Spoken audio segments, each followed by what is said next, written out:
Hello students, today our topic is the periodic table.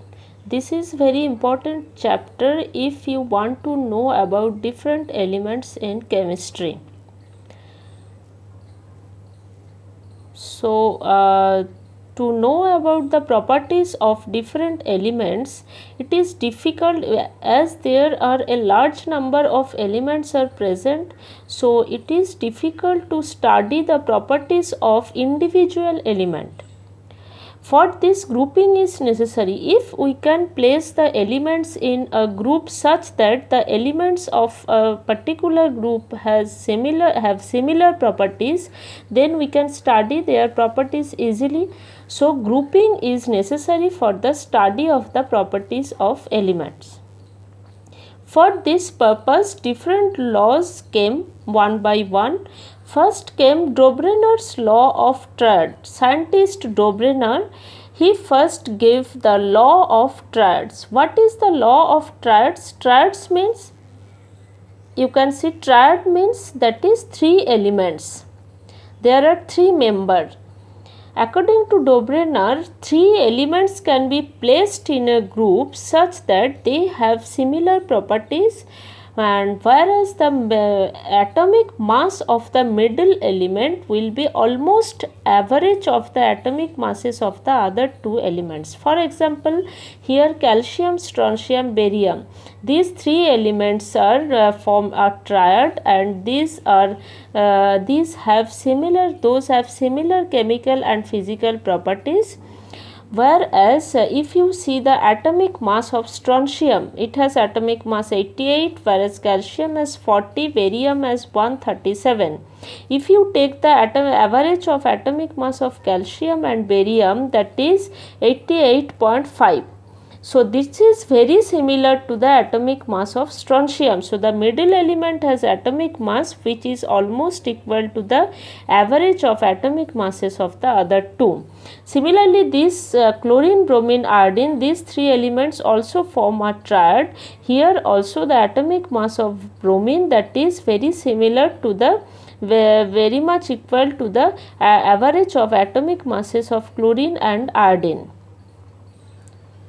Okay, so this is the Dobrynin's law of triad. Now this law has some merits, that is by this law we can place the elements in a group, and we can study their properties in group.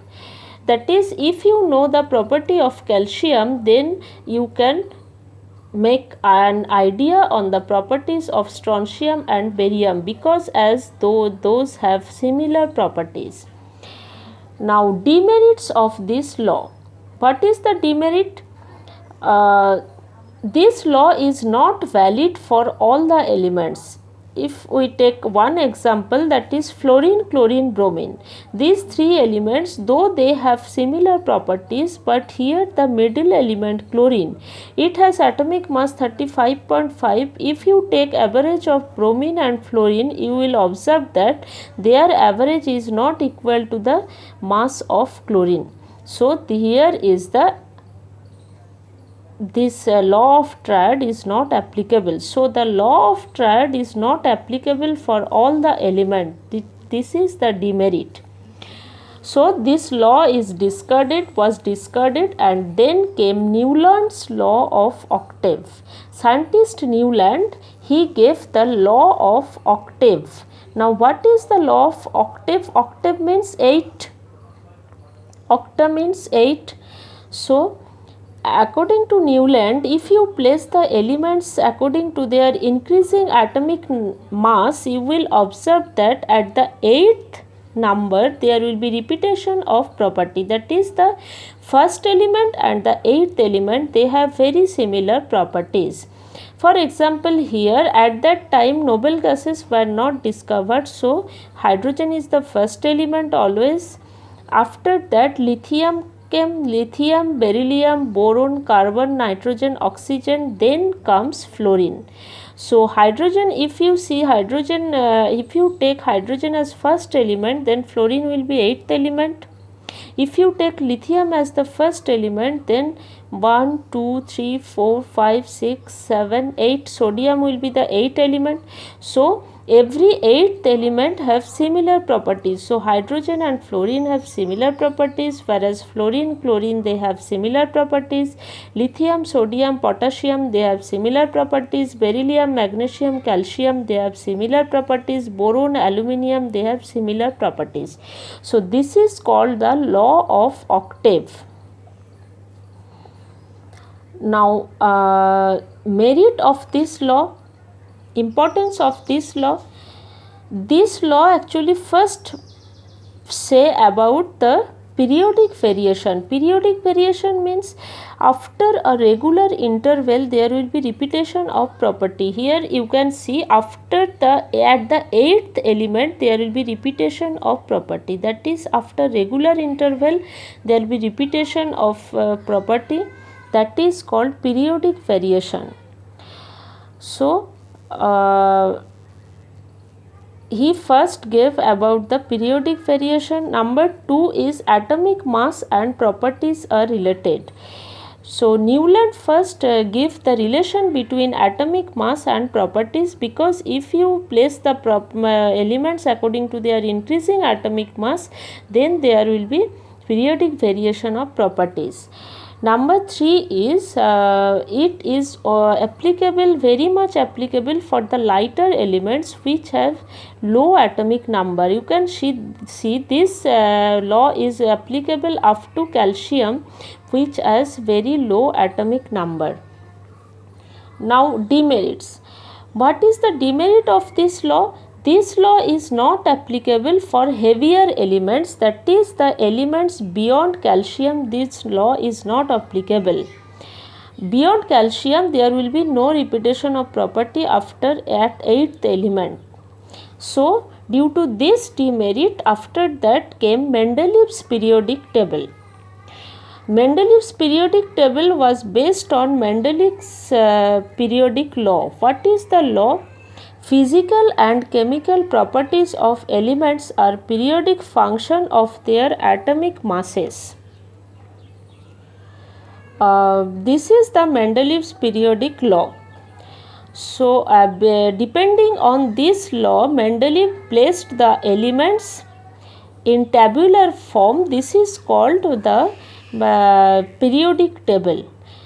And in this table there is horizontal row, the horizontal row that is called period. This horizontal row, there are 6 periods in Mendeleev periodic table, and there is a vertical column, this is called group, and there are 8 groups in Mendeleev's periodic table.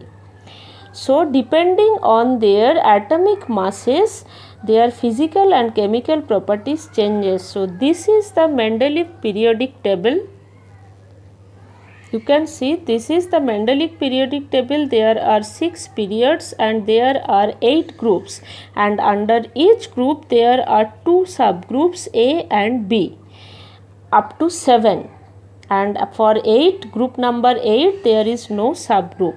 So in this table, periodic table, the you can see the lithium, beryllium, boron, carbon, nitrogen, oxygen, fluorine, these are placed at the A subgroup A. Up to calcium, those are placed at subgroup A, and after calcium, for scandium, titanium, vanadium, chromium, manganese, copper, zinc, those are placed at subgroup B. So this is the Mendeleev periodic table, and in this table the elements are arranged in tabular form. Now what is the merit of this? What are the merits of Mendeleev's periodic table? First is grouping of elements. In this table, the elements are grouped such that we can study their properties through grouping. Number 2 is gaps for undiscovered element. during that period some elements were undiscovered, but Mendeleev predict about those elements and about their properties.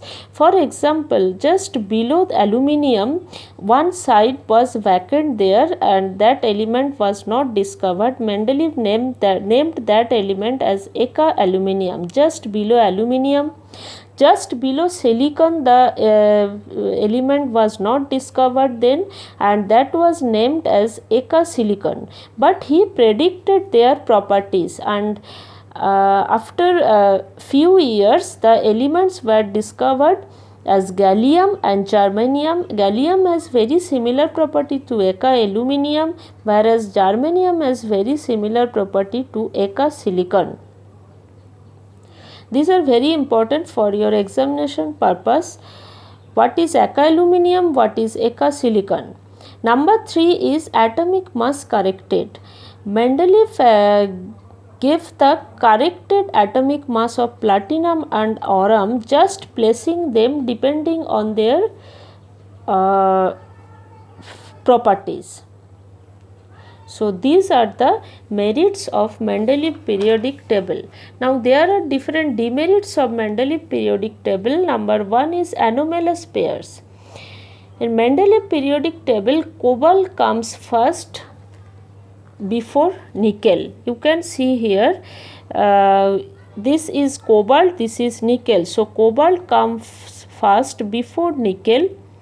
Similarly, for if you see tellurium here first comes before iodine, and also you can see here that the noble gas argon comes before potassium, though they have lower atomic masses, higher atomic masses. Cobalt has atomic mass higher than nickel, argon has atomic mass higher than potassium, tellurium has atomic mass higher than iodine, but they are placed before these elements.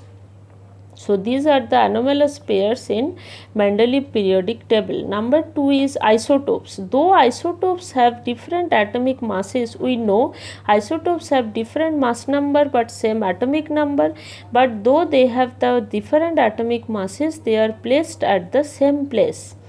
Number 3 is grouping of dissimilar elements. In Mendeleev periodic table, here you can see copper, silver, these elements are placed with the elements of alkali metals like lithium, sodium, potassium. Those are placed in the same group number 1. Though copper, silver, those have very different properties from the alkali metals. So, these dissimilar elements are placed at the same place, same group. This Mendeleev periodic table does not relate electronic configuration of the elements. And the last one is position of hydrogen. In Mendeleev's periodic table, hydrogen is placed in group 1A as well as it is placed in group 7A. Here also it is placed. So, because hydrogen can form unit positive charge in HCl, hydrogen is H plus like lithium, sodium, potassium, whereas hydrogen can form mono negative charge in sodium hydride NaH, hydrogen is negative charge like fluoride, chloride, etc. So, there is anomaly in the position of hydrogen. So, these are the demerits of Mendeleev periodic table. Then came modern periodic table. What is modern periodic table? Here one correction is done. Here instead of atomic mass, atomic number is used. This is the more fundamental property than atomic mass. What is atomic number? You know the number of proton present in nucleus, that is the number of positive charge in nucleus, that gives atomic number. So, what is the modern periodic law? Physical and chemical properties of element are periodic variation of their atomic number, mind that not atomic mass. This is here the periodic function are their atomic number. So, depending on this law, modern periodic table came. So, from this modern periodic law, we can we can explain the anomalies or the demerits of Mendeleev's periodic table. Number 1 is the anomalous pair. Here, though cobalt has atomic mass lower than nickel, but cobalt has atomic number 27, nickel has atomic number 28. So here cobalt has atomic number 27, nickel has atomic number 28, and as we know, they are placed according to their increasing atomic number. So cobalt is placed before nickel. Similarly, if you see argon and potassium, argon has atomic number 18, potassium has 19. So here also the argon has lower atomic number, so it is placed before potassium. Similarly, isotopes, we know isotopes have same atomic number but different atomic masses. As they have same atomic number, so they are placed at the same place. And also modern periodic table is related to electronic configuration, because here we consider the atomic number, that is number of proton, that is equal to number of electron. So modern periodic table can be related to electronic configuration. So the demerits of Mendeleev's periodic table can be explained through modern periodic table. Okay, thank you.